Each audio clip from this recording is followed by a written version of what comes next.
they can pull it off. We'll see. Hopefully they can figure this out, but it's an interesting puzzle to solve. I see what you're saying, and that's why we want to see creative angles here from the Realm Warp. How it comes set up here with Kongyue right into the thick of it is going to be interesting. We go into a pause. I haven't seen a pause in so long. We've had one during the whole LPL split. This is nice. This is really nice.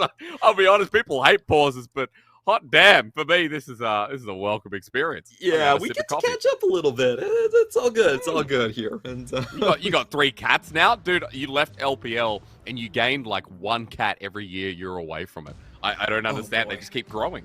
They keep multiplying. Yeah, we got 2 Somalis. You can see part of my daughter right there on the bed. In our previous cast. Your daughter. I just call her my daughter. She got a little bit too affectionate, so I had to get my wife to take her out of the room there. Okay. But cats are great. If you can sleep at odd hours and don't mind the occasional bite mark, I feel like they're great pets. Oh, okay. Because I'm a dog person. I don't know if people out there are along the cat train, but dogs always lie on your bed. They wait for you. They don't bite That's you, dude. true. Not unless they're ill-trained. So I could never understand cats, but I'm glad you're well. It has been a while. I think the last time you and I spent time together was... cast together is what I mean. Yeah, 2020? 2021. 2021. We were we were in Taipei. Oh, we we casting spent in time Taipei together back then. Yeah, but were we actually casting together, or were we already... I feel like we had a couple of casts together, because I was still doing LPL back then. Ah, okay. Yeah, we rented out a really good apartment. I remember we all did. that. Oh, it's been that was amazing. Dude, and we went to the night markets in Thai. Oh my god, that was so much fun. That was so good. I still have pictures from that. Ladies and gentlemen, welcome you back. The pause is over. You don't have to listen to us relive our memories a little bit more. Clement, as I bring you back in, run me through the game again, because you did talk a lot about the poke coming through from the Jace that we rarely see in the PCS, how CFO's comp operates. I want you to give me a bit of a baseline understanding what's going to happen in the early game, and if it is just going to be waiting for 6 to be hit by J-Team for the trigger to be pulled. So I think the fun thing about Poppy is that she's really underrated in terms of how much damage she does early. I think a lot of people get caught off guard on how powerful this pick is. So even with the Poppy pick, even with the scaling, Jinx, and the Rise, I do actually expect a lot of early action. Like, it's very possible for Uniboy and Kongyue to just find kills here. Well, Mission might be called out, but it's only a spell flux. Uniboy will have the damage, though. Mission flashes over the wall. Early summoner, a very good trade as Driver makes his way down. Yeah, way too risky of a play right there. I was kind of surprised about the positioning. Usually if you are trying to sneak in a deep ward, you have to have your top laner at the top side of the river. That wasn't the case there, and now Uniboy is really showing that JT didn't make the right choice. Yeah, I mean, Mission looking up against another JT mid laner and in the thick of it now. So lane control going over to JT, even Driver up in the top lane, getting some really good trading onto rest. So solo laners a J-Team here, when we were just discussing that CFO have some of the best solo laners in the league, is set up for success. Yeah, I feel like that was just a misplay for Mission, just not very well coordinated. We have seen a lot of players try to sneak in that ward. It gives you great knowledge of where the enemy jungler is going to be. But when you do that play, you do have to get supported by either your own jungler or your top laner. It wasn't the case for Mission. It was just kind of a cheeky attempt right there, and he got caught red-handed. So it does seem like Uniboy and at least Driver are very, very much in the know about Mission's habits. So can we come back to what we were talking about, though, before that first, almost first blood, I should say, the flash came through? Talk to me more about the setup at J-Team. You were mentioning that Kongyue damage on the Poppy, a little bit to be unexpected, I should say, and how J-Team can kind of play around this. Yeah, so for me, J-Team are very much going to focus on the bottom side of the map. They do actually have very strong kill potential, and when you think about Realm Warp, that's another way to initiate a 4v2 dive into the bottom side. So I think that's the play that's most likely going to happen. You have Enzo set up the start of the chain CC, Poppy just slams someone into tower, and then Rise gets there before anyone else. And top lane just kind of does its own thing with this Grave. So that's the general strategy for J-Team in the early phases of the game, and it's going to be up to CFO to counter that. I don't think it's always as easy as it seems, as if you look at their setup, the Tahm Kench doesn't really help you alleviate the laning situation. You do get pushed in at times, and the rest of CFO have to be very much aware of when that play is coming. Now, on the flip side for CFO, this is more of a siege type of composition. If they can set up in front of your tower, they have the Crescent Guard to defend, they have poke coming out from Jace, it'll be very difficult to kind of go up against that. But it does come down from the bot lane. So essentially the question is that siege going to come from weakness from the bot lane, where their tower is taken down by the dive, or does it come from a position of strength, where they have already, eliminated threats in the bot lane and they can move mid?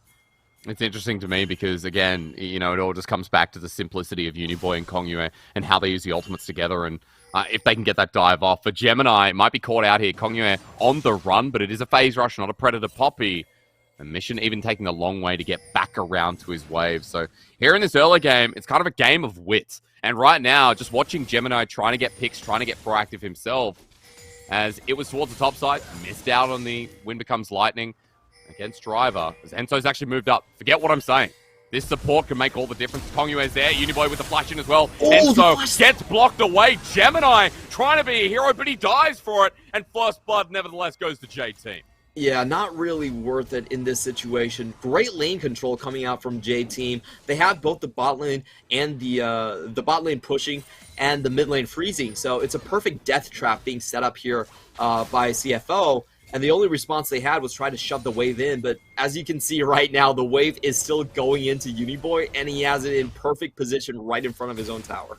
Mission keeps walking up, and every single time Uniboy abuses him. So that first blood over to Kongyue. Expect more to come from that mid lane. And Clement is what we're talking about, man. It's easy to get set up if you find yourself a lead in the early game, and all you have to do is run at them when they're doing no damage.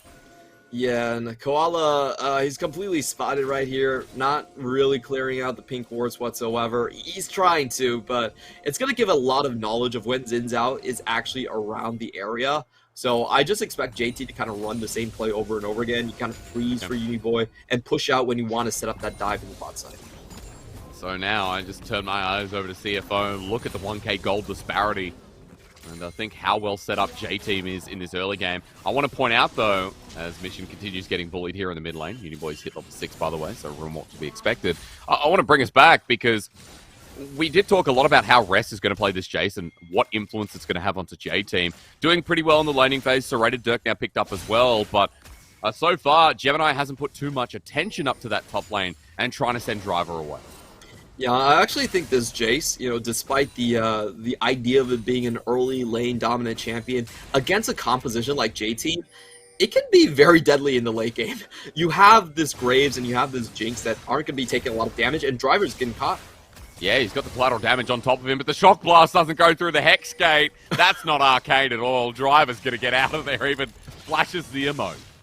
Yeah, unfortunately for CFO, they didn't really want to push that. They didn't know where Kongyue was. They might been able to get a little bit more out of him, but they just back off and are satisfied with the scuttle at the very end.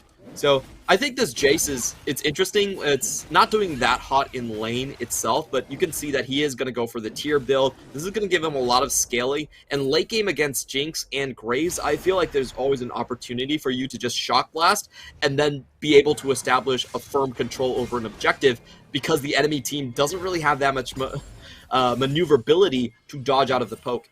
And here comes the dive that we were talking about. Well, the Realm Walk comes through. Kongyue is already there. Doesn't have the ultimate, right into the wall. The flash with the steadfast presence immediately. Atlan is dead, and Uniboy seals the deal. Koala looking for the escape path. Uniboy's going to let him for now, but J-Team with 2 on the board and a bot lane that's wide open.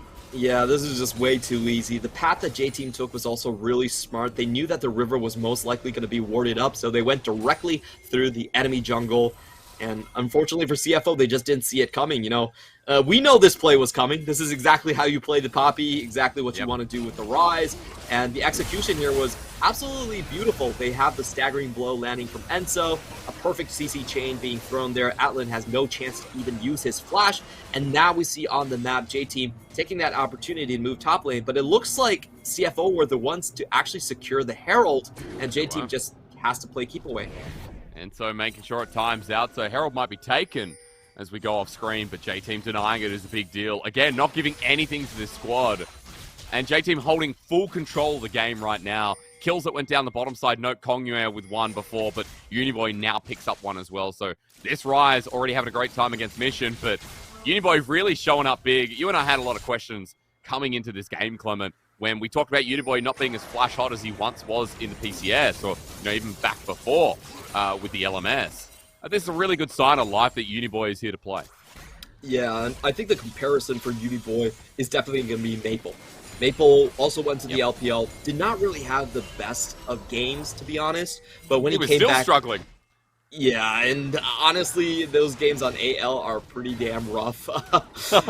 He's not even playing anymore, Clement. He got subbed out for Forge. I know. So it's kind of sad, but he has been playing for over a decade at this point. It's kind of insane to think about that fact. So that's kind of the benchmark for Uniboy. You know, Maple, who didn't have a good time in the LPL, still dominated the region. Can Uniboy have that same effect, despite coming back from the teams of B5 and LGD?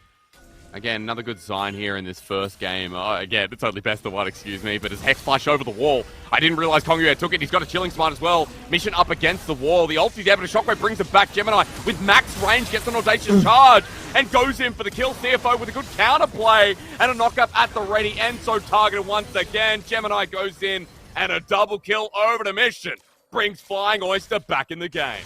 Yeah, no damage on that play from CFO, and that's the problem with Poppy Engage right there. It's very inconsistent. He was trying to get the knock onto the wall. You know, Mission still had his flash. It was never really going to happen, and that really showcases a lot of my worries with this composition. The later the games go, the more chances you're going to give this Jace to kind of scale up with the Mana Mine, and the walk-up danger here is tremendous, as you could see. I think as well, if we come back to what you talked about, I might hold that thought, because we're going to look at the replay here. They tried so hard to get Mission, but not against the wall, and he just walks out.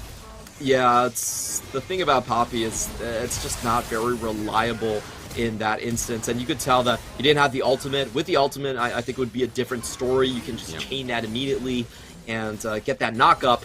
But without the ult, that was kind of a risky play, and good job on Gemini to always be hovering onto this mid lane. That's one of the few instances where we see Gemini be able to surprise J-Team, despite all the vision that's been put into his jungle.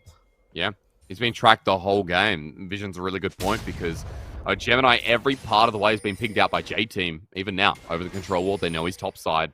Clement, I was going to bring up a point before we went to the replay. You talked about how the Realm Warp comes into the play for J-Team and how it partners with Kongyue. Something we didn't talk about is the predictability of it, and how Orianna is the perfect champion to deal with the setup of Realm Warp in these team fights. Yeah, and we have seen some pretty tragic Realm Warps in the PCS so far, so I just hope that Uniboy, you know, he's going to be driving sort of driving a tank rather than a hearse. That's really the difference that you can get in these fights, and the choreographing from J-Team has to be on point. It's very difficult to actually pull this off, and for me, probably the easier way to deal with this situation is for J-Team to just be on objectives first. If they're on objectives first, CFO are the ones that have to come to them. It simplifies things tremendously. This is a very interesting way to use the Scryers orb from Koala. You can tell that they're much more worried about the bot lane dive happening again, because he used the Scryer orb not offensively, but into his own jungle. And he even missed both wards there. He actually missed 3 wards, so... Yeah, that's massive. For CFO, missing those wards, J-Team now walking down, knowing that the bottom lane pushing out, but more importantly, that they have an angle there. Mission, Gemini hovering as well, but this is a 2-0 Orianna. So CFO match this, Clement, we have so much burst this early in the game from Mission. Yeah, they will definitely focus down Uniboy in this instance if a fight does happen out. And Rise at this point still doesn't have that much damage to boot, so I don't think they really want to go for these 2v2s. It's going to be very difficult. They have to pump all of their damage in Mission, and Gemini with the Gore Drinker is going to survive if he is the first one into the fray. That's true. That front line's going to be a big deal as well. Chem Tank picked up by Kongyue. Worth noting too is Adlin just ulties. He wants to stop Lil V, but Lil V got back in time and picked up the Gale Force. I guess he wanted to push the wave really quickly, Clement, and set up the bot lane plates. I do want to point out that Koala, because he got those 2 assists, he's actually 2 levels over Enso. So, despite not a lot happening in the bot lane, it does seem like those deaths and those roams have been costing Nautilus quite dearly. And now, kind of oddly, we do have Atlan taking over the lane. As top lane begins to be a bit of a scuffle as well. Driver getting knocked back and Rest taking his own piece of damage on the return out. Driver's now an ulti down and Rest TP to lane to make sure that happens. Atlan doesn't have ulti. Lil V's flashing for this. Forces the response out of Atlan, and that's beautiful to see that Lil V wanted to take on the 1v1. Yeah, but I'm actually a little bit curious about the timing on that. It looks like he probably went a little bit too early because Atlan's definitely not staying there after the two Summoners are down. He's going to get some help. While J-Team are going to set up for the same play. This is to be expected. The best, most effective way to play with the Poppy is definitely going for the tower dives here, but it is spotted out. It's Ignite down very early from Koala. No, Flash Uniboy! Burn River. Uniboy's getting caught out. Gemini now sped up and CFO are collapsing on this. This knock-up huge! It doesn't matter. But the flame choppers! And now Uniboy gets hit as well. A good depth charge, but Enzo's become a double kill. For J-Team, you can see what they thought they were going to do, but none of it went off. Oh, the anti-synergy there was so painful to watch. Oh, jeez. So let's break down what went wrong. There were multiple things that didn't go J-Team's way. First off, I feel like Lil V actually gave away the game plan against Atlan. I understand what he was trying to do. He was trying to keep Atlan in lane, but that was definitely a dead giveaway that the dive was coming. Unify gets opened up into the mid lane, uses his Realm Warp early to get away. He does dodge, the wind becomes lightning, but, you know, he can't dodge the rest of the team. So right now, CFO already have a sizable lead as they won skirmishes on both sides. The Flame Choppers keeps Koala in range for the slows, and he does have the Glacial Augment to keep on chasing down targets. Oh, that's so unfortunate, man. An interaction, honestly, that I don't think I've seen. Oh, excuse me, the Glacial was from Enzo, but, you know, Koala still got the slows. I mean, he still didn't go too far from Kongyue's ultimate, so traps keep him in play. And for CFO, after what was a brutal early game we started watching, with Uniboy getting ahead, with Kongyue getting a great bot lane dive, they've come back into this one pretty strong, Clement. They've got 2 dragons under their belt as well. Now for J-Team, their response is a Rift Herald and the first Heart Blood the top side, so they'll have a gold lead, but they will not have the stronger carries right now. Look at those items, and the bounty's starting to build up. Yeah, in terms of this trade, I actually do favor J-Team's side. They get the Herald plus the top lane tower for only 1 tower in the bottom side. So in terms of gold, it's actually quite worthwhile for J-Team. And they're going to pull more CFO members to defend this area of the map where they have no vision. So there's a potential for J-Team to actually cash in despite their failures of the previous skirmish. And Driver just hitting with a hole breaker here, so that turret's going down. Kongyue helping out in 325 gold apiece. So you're right, not only getting the gold trade from the first trade, but coming through and following it in. There's no response from CFO, but clearing vision. So the fact that J-Team get this trade is a pretty big deal, Connor. Yeah, I absolutely love this play from J-Team. They really faked out CFO. You could tell by the wards that CFO were heavily invested in getting this bot side tower, but hey, J-Team weren't even there. They just moved their entire squad to the top side, and they out-traded in terms of the overall objective. So now they come back into the gold lead, which is very interesting after what I thought was a pretty disastrous mid-game play. Oh, it was disastrous. It was horrible. It was scary that CFO were allowed to come back into what was a very controlled early game from Uniboy and Kongyue. And I want to ask you, Clement, the developments and what happens here, because you said that J-Team in future objectives, you want to see them get set up early. You want to see them start out in the objectives rather than react to. But for CFO, they've got stronger carries, and that feels like it's going to get harder to do as these second items come along from the CFO core members. The best thing for J-Team is you get on objectives first. CFO most likely will be poking from different angles. You can Realm Warp to catch one person out. You have the Turbo Chem Tank, and I think they're going to be keeping their eyes on Rest through most of these fights. So the setup has to be there. It doesn't work as well if CFO are grouped up. If CFO are grouped up in the same lane and you only send Poppy in, chances are Kongyue is just going to get blown up. So I think that's what they want to try for, but they don't have objectives to fight over right now, and I think this is CFO's territory to really shine, to come in with the poke. Oh my god, Gale Force forward. That's a Gravitum on Aphelios. Atlan wants to go in for the ulti as well. 2 members root down. Lil V is the target. Win becomes lightning sent away. Nice ulti as the depth charge helps out, but Koala eats up Atlan, saves his 80 carrying with the Super Mega Death Rocket down as well. A lot's been burnt to save this turret. The Shock Blast as well. Close to calling it a night. Look at Gemini. He wants to end it all the way through. A strange place to back as now Gemini's going in, audacious charge, but Uniboy helping out his jungler. CFO get mid lane turret, they push them backwards, and it's a close call not to lose anyone in the process. Yeah, really nice play coming in here from CFO. You could tell how difficult it was for J-Team to actually stop them there. Little V gets chunked out by the Jace poke. J-Team, they could clear the wave with Graves very easily, but they can't lock anyone down. And Koala did a hero's play right there, going in using the flash so Atlan doesn't have to. Well, again, this game still hasn't got a deciding factor. It's nice because second game of the night, but more importantly, CFO J-Team acting like a behemoths, as they should be in the league. Sitting towards the top of the standings right now. The games that we've seen have been class, so I'm glad we get a what would you call it, Clement? A bit of a tussle between them running into today.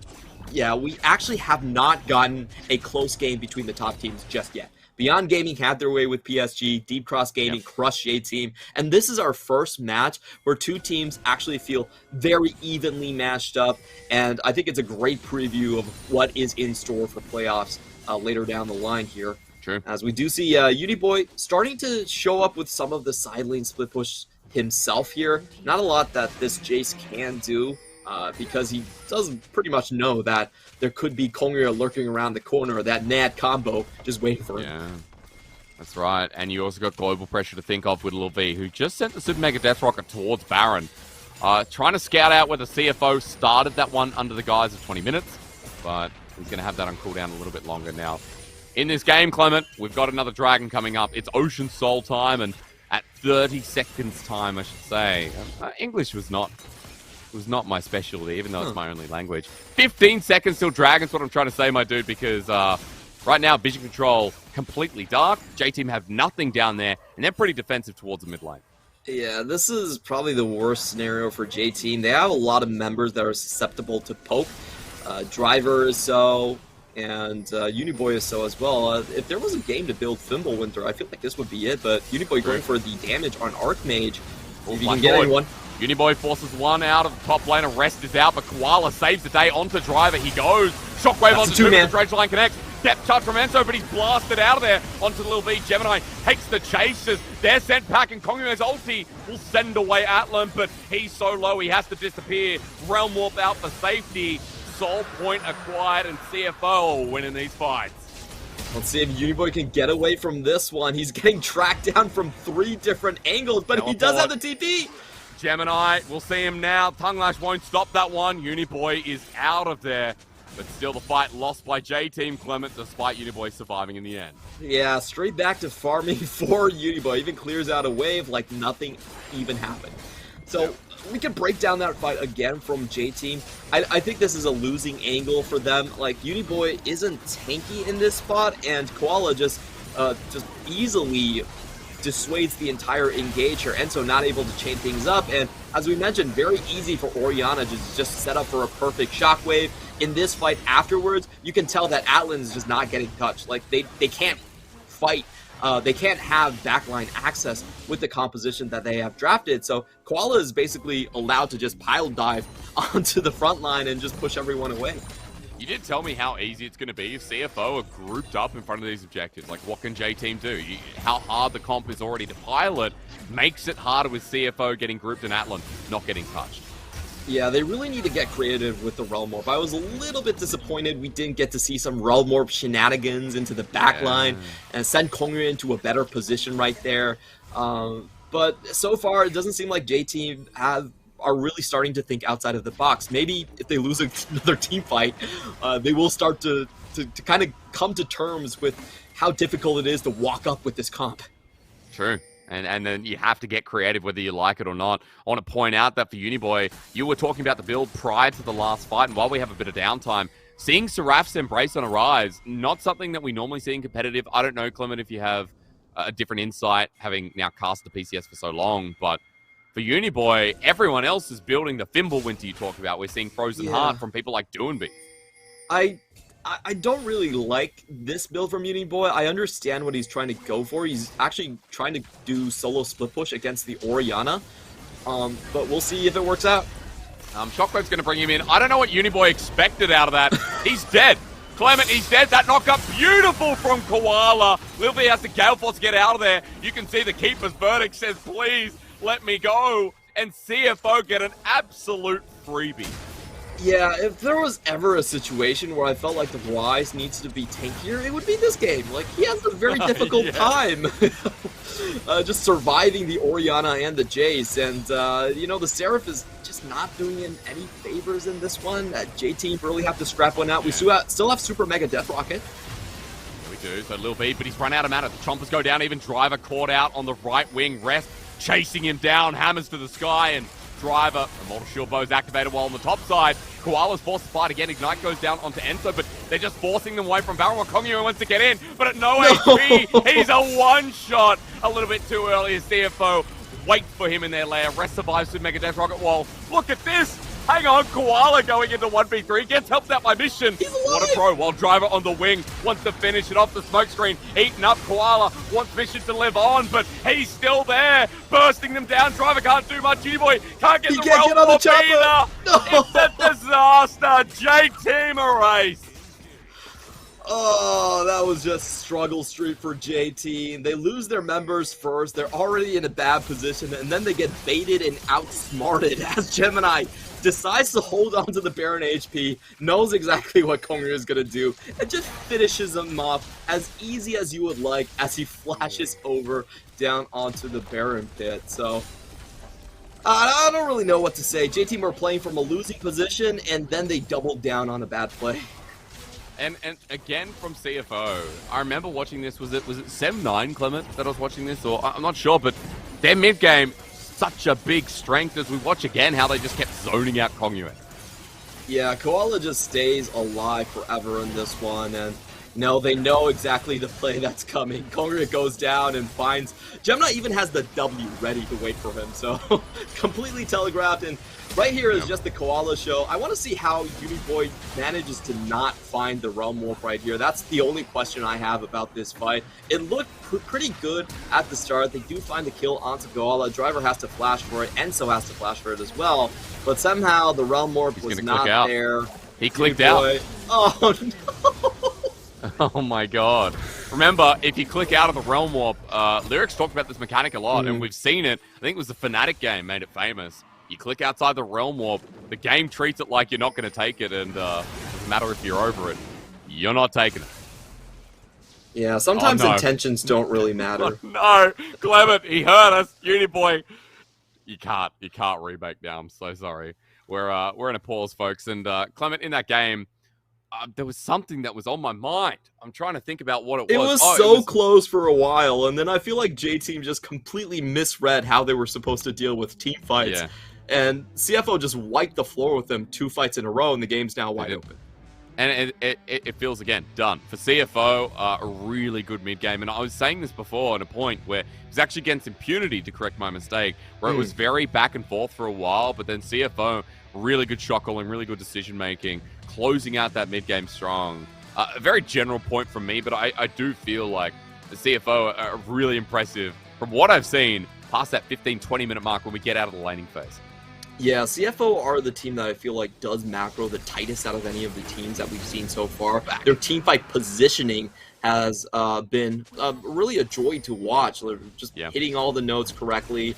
And I think they're a team that actually has good engaged players. That's the thing that I feel like a lot of teams actually do lack. Gemini has picked his spots perfectly. And Koala is willing to go just all the way on these attempts here as they are just sieging down without the interference of Uniboy at all. Look at J-Team. What can they do here? Uniboy finally making the back, but that's a flash in. The crescent up from Lil V. He's ulted down. The Inferno with the Moonlight Vigil almost completes the transaction. But for J-Team, as they're sent back to the fountain with Baron buff Clement, I think CFO is just going to try and run it home. Yeah, and they're still holding on to the Shockwave. I feel like they might have been able to kill Lil V with that, but they didn't want to give away the animation. Here it comes. Or maybe the double kill that's going to come through. Uniboy and Kongyu at half HP. They have to defend because one Nexus turret going down. Double cannon blasting through. Lil V tagged by Gemini. J-Team, this is here we go. That's the Realm Warp. It's creative here, but Kongyu doesn't get in onto anyone. There's no damage. Mission survives. They've got an Ocean Soul now as well.